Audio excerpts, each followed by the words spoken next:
Bonjour à tout le monde. Aujourd'hui, c'est le 23 novembre 2023.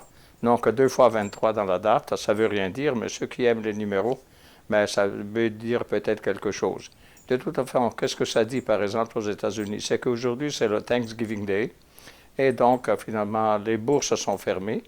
Et le graphique que vous voyez ici, c'est le graphique par rapport à hier, parce qu'aujourd'hui, c'est fermé. Demain, ça va être ouvert, mais seulement une demi-journée. Finalement, pour les États-Unis, c'est le début, finalement, des vacances, si on peut dire comme ça, ou des achats de Noël. Naturellement, qu'est-ce que ça va être demain? Demain, ça s'appelle le Black Friday, c'est-à-dire le vendredi noir. Mais pourquoi il s'appelle vendredi noir? Eh bien, j'ai fouillé un peu, finalement, trouvé la raison, et apparemment, la raison est ancienne.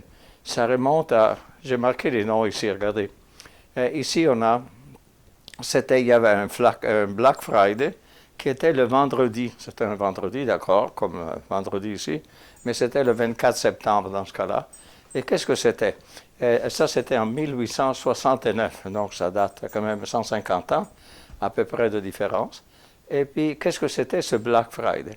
C'est qu'à l'époque, c'était dans les années entre 1860 et 1900, et c'était ce qu'on appelle les années du capitalisme sauvage aux États-Unis, et surtout à New York avec la bourse et tout ça.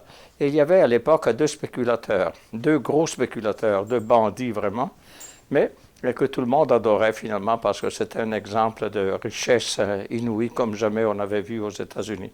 Et c'était M. Jason Gold, ici, qui est mort en 1892, et M. James Fisk, que lui est mort beaucoup plus jeune, 20 ans avant.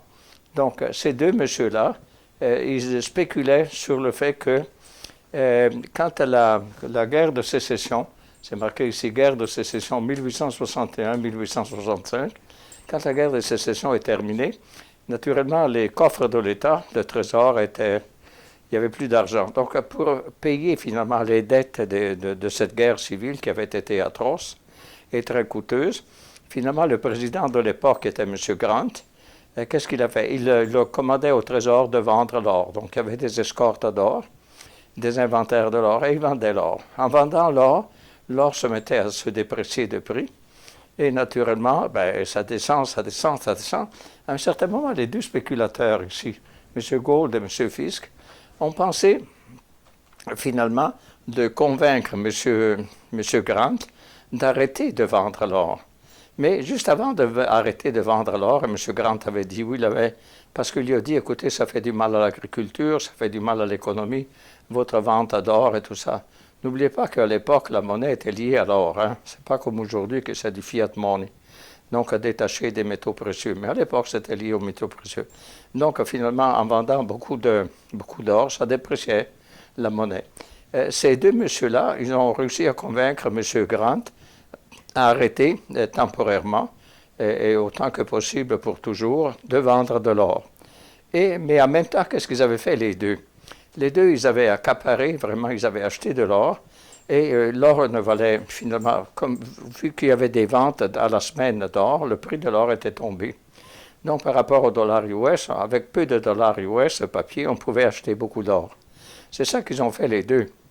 Et finalement, en faisant cela, ils ont pensé que si, à un certain moment, on arrêtait, en fait, si l'or se remettait à monter, ou si M. Grant, mettons, continuait à vendre, s'il continuait à vendre de l'or, ça allait mal. Mais s'il arrêtait vraiment l'or reprenait de la valeur. Donc, ils accaparent beaucoup d'or, et puis finalement, ils convainquent M. Grant d'arrêter de vendre de l'or, qui justement déprécie la monnaie, déprécie l'or et puis tout ça. Et M. Grant a dit oui. Il pensait que c'était un conseil très sage. En réalité, c'était de la manigance de ces deux-là. Et qu'est-ce qu'ils voulaient faire, ces deux-là? Ils voulaient qu'en arrêtant de vendre de l'or de la part de l'État, le prix de l'or arrêtait de tomber, mais eux, ils en avaient acheté tellement, et ils faisaient ce qu'on appelle un corner du marché, c'est-à-dire ils avaient tellement d'or, finalement, acheté à un prix très bas, que finalement, qui en voulait devait payer beaucoup plus cher.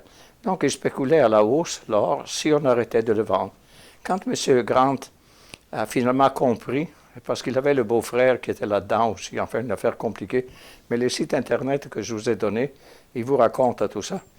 Finalement, M. Grant, il apprend qu'il a été berné, finalement, par ces deux messieurs-là. Et donc, il ordonne au Trésor de vendre l'or. Il en vend tellement que finalement, l'or est tombé de 18% pratiquement en un rien de temps. Ça, c'était le Black Friday. C'est-à-dire, donc, un vendredi noir, parce que le prix de l'or, au lieu de se mettre à monter parce qu'on arrêtait de le vendre, finalement, en vendant massivement de l'État de l'or, de la part de l'État, ça créait donc une abondance d'or et le prix de l'or tombait. Donc, ils s'en sont sortis quand même les deux, mais quand même, ils ont risqué la prison, puis toutes sortes d'affaires. Vous devrez lire ces deux messieurs-là, c'est vraiment très intéressant à lire, M. Gould et M. Fisk. M. Gould, apparemment, c'est un monsieur qui imprimait des actions de chemin de fer la nuit, et puis les vendait à la bourse le lendemain matin. Et c'était du faux, finalement. Jusqu'à quand quelqu'un s'aperçoit que l'encre n'était pas sèche encore, parce que c'était des vraies actions qui étaient jouées, pas juste une affaire électronique qui n'existait pas à l'époque. Et donc, finalement, il a dû s'enfuir. Finalement, lui et l'autre, c'était vraiment deux bandits. Finalement, M. Gould a été, je pense, l'homme le plus riche d'Amérique à l'époque, dans ces années-là. Il est mort, M. Gould, beaucoup d'années après, à cause de la tuberculose. Tandis que l'autre, M. Fisk, voyez-vous, il est mort quand même en 1872, donc 20 ans avant M. Gould. Gould est mort de maladie à un certain âge, tandis que M. Fisk est mort parce qu'on l'a tué. On l'a tué dans un duel. C'est que lui, il aimait une femme, et la femme aimait aussi un autre monsieur. Et donc, la femme disait, mais moi, j'aime tous les deux, mais M. Fisk n'a pas pris ça, donc il y a eu un duel entre les deux amants, et finalement, Fisk a fini pour être tué.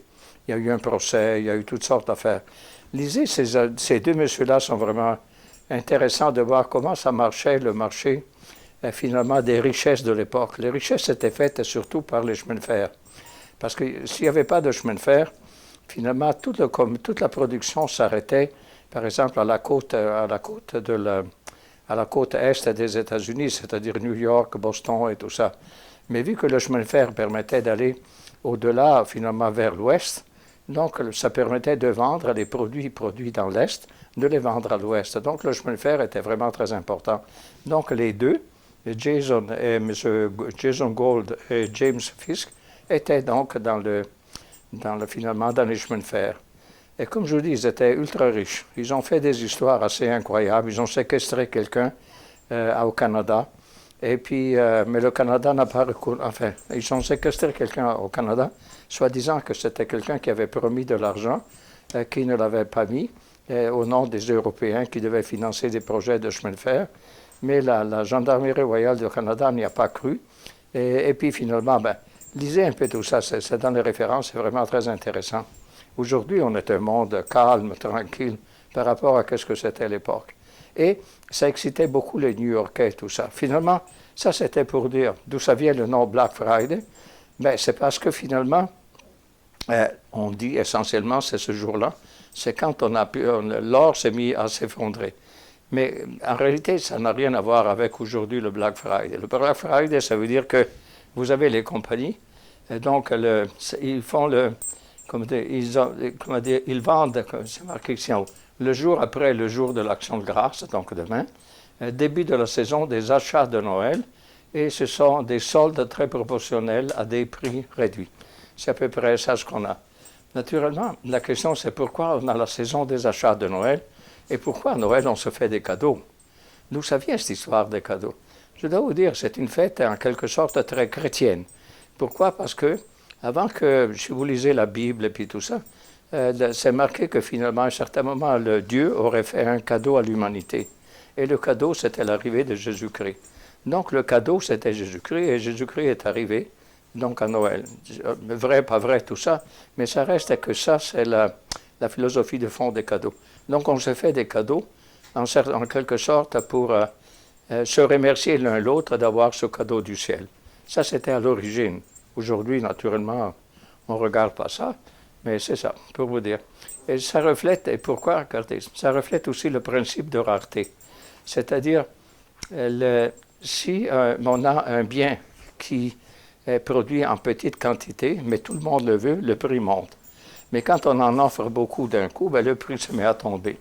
Et donc, c'est ça. Notez, quand le principe de rareté, qui est le contraire finalement du Black Friday. Le Black Friday, c'est que les compagnies baissent les prix des produits et ils les vendent en grande quantité, peut-être avec une petite marge de profit. Parfois, il n'y a même pas ça. Mais c'est ça la tradition. Naturellement, il y a, ça c'est ce qui arrive le Black Friday. Mais dans le principe de rareté, offre limitée d'un bien avec forte demande, ça reflète le fait que finalement, si un prix se met à monter, finalement, c'est parce que les gens désirent ce produit-là ou il y a encore très peu de ce produit-là disponible. Un cas typique, ce sont les diamants. Les diamants, c'est un caillou finalement au bout de la ligne, un caillou spécial. Mais comme les diamants, il n'y en a pas beaucoup, le prix est élevé, alors que les cailloux ordinaires, ben, il y en a beaucoup. Et donc, le prix fonctionne en fonction donc de la rareté du produit. Un effet secondaire qui est là, ça s'appelle l'effet Roméo et Juliette. Vous savez que Roméo et Juliette, finalement, c'était deux jeunes qui appartenaient à deux familles qui étaient rivales. Ça, c'était à Vérone en 1400 et quelques. Et c'était une histoire. Et puis, finalement, Roméo et Juliette, parce que les parents n'étaient pas d'accord entre les deux familles, finalement, ne s'aimaient pas du tout, se faisaient la guerre, les batailles et tout ça. Finalement, les deux, finalement, s'aimaient encore plus. Vu que tout le monde était contre la relation entre les deux étaient très amoureux un de l'autre. Encore plus parce qu'ils se sentaient assiégés par tout un monde qui était contre, le monde familial qui était contre eux. Et ça revient à dire que finalement, le désir de quelque chose vient de sa rareté ou du fait d'être opposé par d'autres et puis tout ça. Et finalement, tout ça, c'est pour vous dire que le fameux Black Friday, on dit aussi que ça reflète aussi autre chose. Autrefois, les comptables, quand il y avait une perte, ils écrivaient en rouge. Et quand il y avait un gain, ils écrivaient en noir. Et on appelait ça, donc, si c'était en noir, ça veut dire qu'il y avait du profit. Et donc, le Black Friday, ça aussi, ça peut représenter le fait que les comptables écrivaient en encre noire et finalement, les compagnies faisaient de l'argent, ou si vous voulez, le magasin faisait de l'argent au Black Friday, alors que le reste de l'année, ce n'était pas tout à fait la même chose. Et voilà, c'était tout. Mais les références que je vous donne vont plus loin que tout ce que je vous dis. Naturellement, moi, je trouve très intéressant, mais lisez finalement le monsieur Jason Gold et James Fisk. C'est vraiment intéressant. Et surtout dans le cas de M. Fisk, cette dame que M. Fisk a mariée, et puis finalement que lui a rempli d'or et de tout, mais elle aimait aussi un autre. Et donc, toute l'histoire, il y a eu des procès, des choses assez incroyables finalement. Finalement, la dame a fini pour finir à Paris, et puis elle est décédée là, et quelques années plus tard, M. Fisk. Et voilà. Bon, bonjour à tout le monde, et puis on verra la semaine prochaine pour un autre sujet.